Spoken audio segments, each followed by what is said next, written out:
Si Manong Ito po, naawa sa vendors, bumili ng mga t-shirts. Yan si Manong Chavit, ganun kabuti ang kalooban. Hindi tanong mo kung i-review. Opo, napipili ko lang po siya. Oh, ganun kabait si Manong Chavit. Po lahat pinakiyaw na ni God. 5, 6. Yan, takos. Pinakiyaw na ni God. Opo, tupi ko na lang po ito. Wow, thank you. Sige, 1,000 lang po isa. Para makabenta lang po ako, Manong.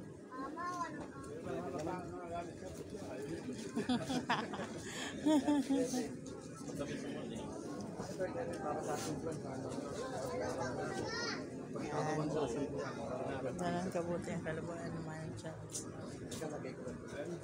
Bali 12 po. 10 lang daw. 10 lang po ba? 12 pieces po pa. Yun, thank you po. 1, 2, 3,